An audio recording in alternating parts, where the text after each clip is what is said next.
Dear David Morgan, experienced journalist and peace in Kurdistan campaign supporter. Thanks for joining us today.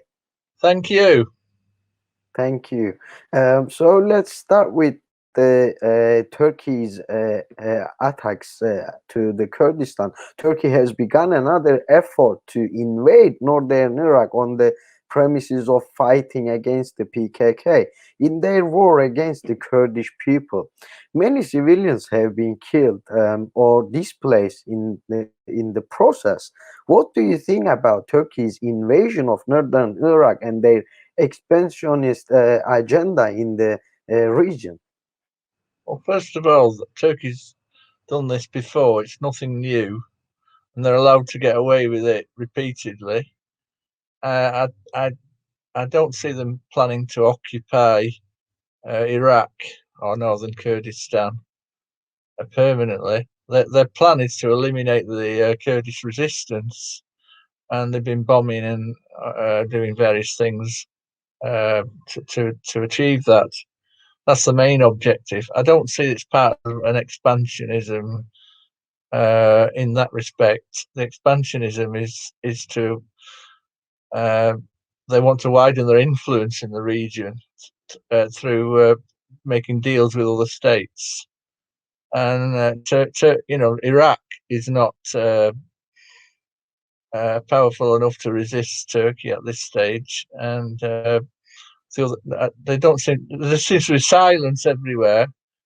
You read about it in the media, but there's silence from the main states, and that which allows Turkey to go ahead. Abdullah Öcalan, the imprisoned leader of the Kurdish movement, has continued to press the message of peace and recalculation in the efforts to realize a peace process between the Kurdish movement and the Turkish state. How do you evaluate the importance of Öcalan for achieving a peaceful political resolution of the Kurdish question? Well, first of all, Peace in Kurdistan has been campaigning on this issue since it was founded for a peaceful political solution to the Kurdish question, and Öcalan has always been central to that process. Öcalan himself, as it's important to stress, he was proposing peace before he was detained, before he was in prison. So it's got it's a 30-year process of Öcalan proposing a peace and reconciliation between Turkey and the Kurds. Since his campaigns to build a Kurdish movement in the 70s and 80s, that was successful, and it allowed the Kurds to have a voice in the political sphere. And Öcalan is still essential to achieving peace in between Turkey and the Kurds, but Turkey doesn't want that. So the impasse is created by Turkey. They think they can eliminate the Kurds and subject them to submission, and there'll be no independent political consciousness amongst the Kurds apart from loyalty to the Turkish state. That's what Erdogan wants. Erdogan thrives through a war militaristic mentality. He's especially since the coup attempt in 2016, he's built this alliance between the Islamicists and the nationalists and the military, and he seems to be in total control now. And unfortunately, that's bad for us because it doesn't see it doesn't see the need to negotiate.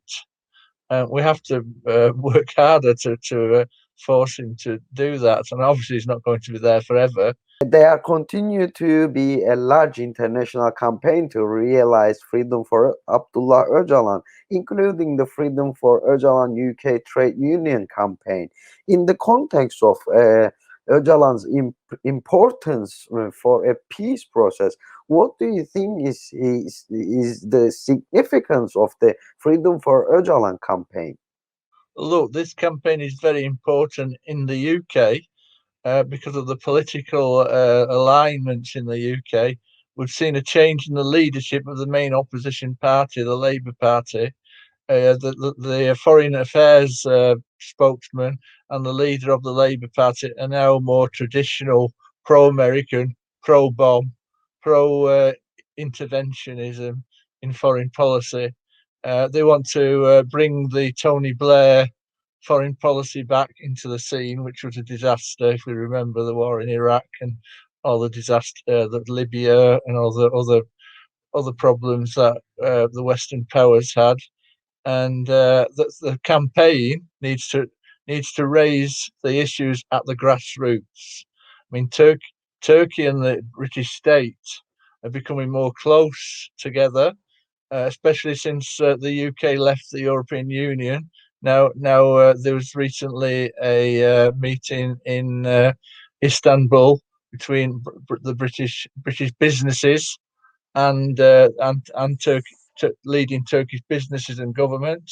Also, we've got the climate change conference coming up in the UK, the UN Climate Change Conference, and there's been strong big meetings between the UK government and Turkey, and they want to build closer relations with Turkey.